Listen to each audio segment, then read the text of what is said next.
இணைய நாளிதழ் வாசகர்களுக்காக எனது சலாத்தினை கூறிக்கொள்வதில் மகிழ்ச்சி அடைகின்றேன். முக்கியமாக கிழக்கு மாகாணத்தில் மட்டுமல்ல, தேசியத்திலே பரலாலும் பேசப்பட்டு வருகின்ற ஒரு விடயம்தான் கிழக்கு மாகாணத்திலே இராஜாங்க அமைச்சர் ஹிஸ்புல்லா அவர்களினால் நிர்மாணிக்கப்பட்டு வருகின்ற, தனது சொந்த முயற்சியினால், தனிப்பட்ட முயற்சியினால் நிர்மாணிக்கப்பட்டு வருகின்ற இந்த பல்கலைக்கழகம், சர்வதேச பல்கலைக்கழகம், இப்பொழுது இந்த கட்டுமான பணிகள் மிக விரைவில் முடிக்கப்பட வேண்டும் என்ற பல மில்லியன் ரூபாய்கள், பல கோடி ரூபாய்களை சவுதி அரசாங்கத்தின் நிதியுதவியை பெற்று முக்கியமாக தனது முயற்சியினால் பெற்று இந்த பல்கலைக்கழகத்தை அமைத்து வருகின்றார். இதுக்கு இன்னும் ஒரு முக்கியமான காரணம் இருக்கின்றது. இப்பிரதேசமானது ஜேந்தியாய ரதித்தன்ன பிரதேசமானது, அதாவது மட்டக்களப்பு மாவட்டத்தில் கல்குடா தொகுதியில் அமைக்கப்பட்டுள்ள இந்த பிரதேசமானது ஹிஸ்புல்லாவின் அரசியல் கோட்டையாகவும் வர்ணிக்கப்படுகின்ற ஒரு பிரதேசமாகும். 1989ஆம் ஆண்டு காலப்பகுதியிலிருந்து ஹிஸ்புல்லாவுக்கு நன்றி மறவாத மக்களாக இந்த மக்கள் இருந்து வருகின்றார்கள். அந்த வகையிலே இந்த பிரதேசத்தை அவர் தெரிவு செய்து மட்டக்களப்பு மாவட்டத்திலே இந்த சர்வதேச பல்கலைக்கழகத்தை அமைத்து வருகின்றார். இந்த பல்கலைக்கழகமானது பல பிரிவுகளை கொண்டுள்ளது.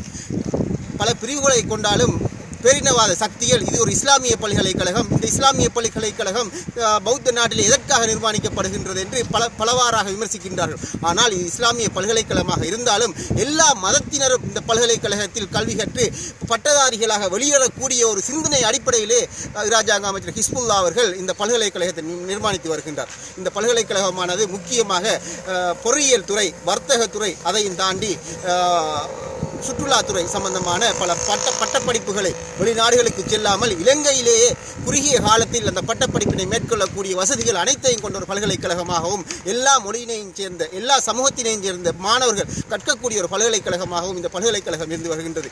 இது வரலாற்றிலே, அதாவது ஹிஸ்புல்லாவின் மரணத்துக்கு பின்னால் எல்லா சமூகமும் ஹிஸ்புல்லா அவர்களை பேசக்கூடிய ஒரு பாரிய முயற்சியாகவும் பாரிய திட்டமாகவும் இது அமையும் என்பதில் எவரிடமும் எந்த மாற்று கருத்தும் இருக்காது. அரசியல் காட்புணர்ச்சிகள், அரசியல் வேறுபாடுகள், அரசியல் எதிர்ப்பு சக்திகள், விமர்சனங்கள் என்று பல்வகையான எதிர்ப்பு சக்திகளுக்கு மத்தியில் ஹிஸ்புல்லா நிச்சயமாக அவருடைய மரணத்துக்கு பின்னால் போற்றப்படுவார் என்பதில் எந்த மாற்று கருத்தும் எவரிடமும் இருக்க முடியாது என்பது என்னுடைய தனிப்பட்ட கருத்து.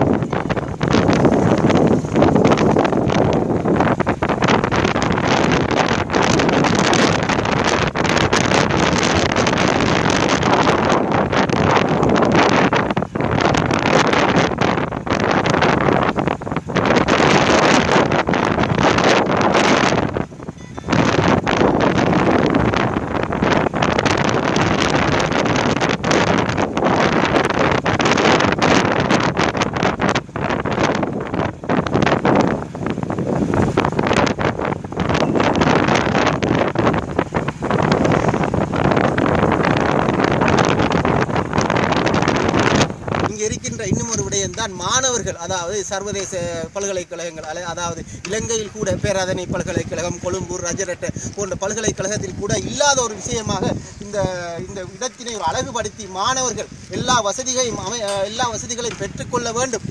சர்வதேச பல்கலைக்கழகத்துக்கு செல்கின்ற மாணவர்கள் அனுபவிக்கின்ற சுகபோகங்கள், அங்கே இருக்கின்ற வசதி வாய்ப்புகள் எல்லாவற்றையும் இலங்கையில் பெற்றுக்கொள்ள வேண்டும் என்ற ஒரு காரணத்துக்காக தனது சொந்த முயற்சியினால் இவ்வாறான ஒரு பிரதேசத்தினை தெரிவு செய்து இவ்வாறான இலங்கையிலே இவ்வாறான ஒரு எல்லா சமூகமும் ஒன்றுபட்டு எல்லா சமூகம் அளித்து இந்த பல்கலைக்கழகத்திலே பட்டம் பெற்று இலங்கை திருநாட்டினை கட்டியெழுப்ப வேண்டும் என்ற ஒரே நோக்கத்திற்காக மட்டக்களப்பு மாவட்டத்தை தெரிவு செய்து கிழக்கு மாகாணத்திலே இந்த பல்கலைக்கழகத்தை அமைத்து வருகின்ற ஹிஸ்புல்லா அவர்கள் எதிர்காலத்திலே இன்னும் பல வேலை திட்டங்களை இந்த மக்களுக்காக செய்து கொடுக்க வேண்டும் என்று இணைய நாளிதழ் சார்பாக அவரை வாழ்த்துகின்றேன்.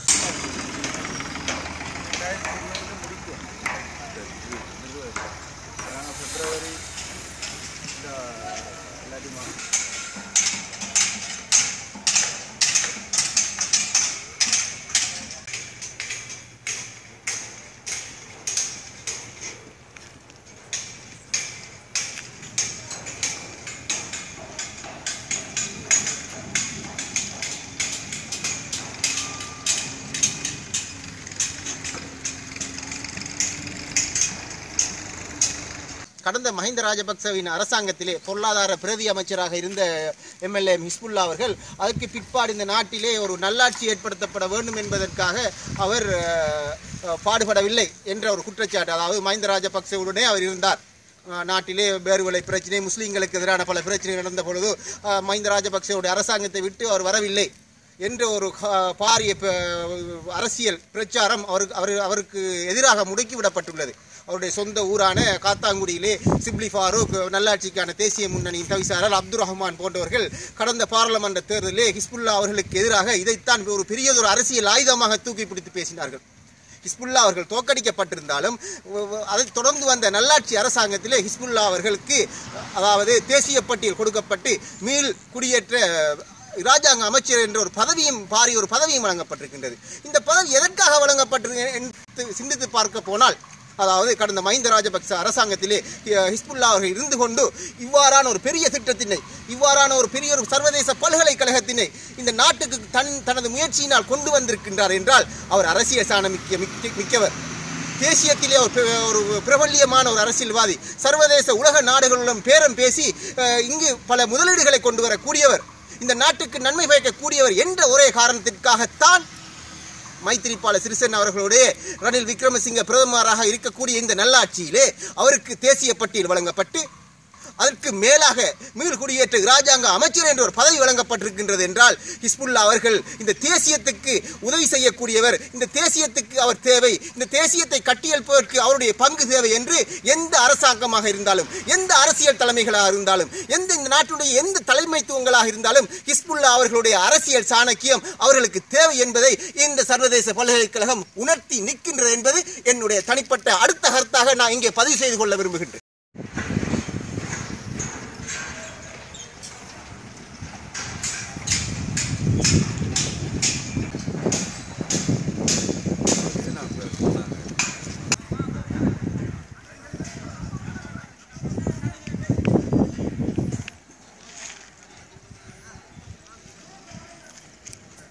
இலங்கை முஸ்லிம்கள் வரலாற்றிலே முக்கியமாக பேசப்பட்டு வருகின்ற விடயம்தான் பெருந்தலைவர் அஷ்ரப் அவர்கள் தென்கிழக்கு பல்கலைக்கழகத்தை தனது அரசியல் சாணக்கியத்தினால் பெற்றுக் கொடுத்தார் என்று.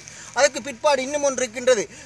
இலங்கை முஸ்லிம்கள் வரலாற்றிலே நிறைய படித்த மாமேதைகள், சட்டத்தரணிகள், நீதிபதிகள் என்று பல அரச நிர்வாகத்துறைகள் சர்வதேசம் போற்றும் அளவுக்கு ஜாமியா நலிமியா என்ற ஒரு பல்கலைக்கழகத்தினை மர்ஹூம் நலீம் ஹாஜியார் அவர்கள் உருவாக்கினார்கள். தென்கிழக்கு பல்கலைக்கழகம், பேருவளையில் உள்ள ஜாமியா நலிமியா, அதற்கு பிற்பாடு ஹிஸ்புல்லாவின் நாமம் சொல்லக்கூடிய ஒன்றுதான் வருங்காலத்தில் இந்த ஜெயந்தியா விருத்தித்தன்னையில் அமைக்கப்பட்டு வருகின்ற இந்த சர்வதேச இஸ்லாமிய பல்கலைக்கழகம். இது சர்வதேச இஸ்லாமிய பல்கலைக்கழகமாக இருந்தாலும் இதில் அனைத்து மதத்தினையும் சேர்ந்த அனைத்து மொழி, இலங்கை நாட்டிலே பேசுகின்ற அனைத்து மொழியினையுடைய மக்கள் கல்வி கற்கக்கூடிய ஒரு பல்கலைக்கழகமாகத்தான் இது இருக்கின்றது.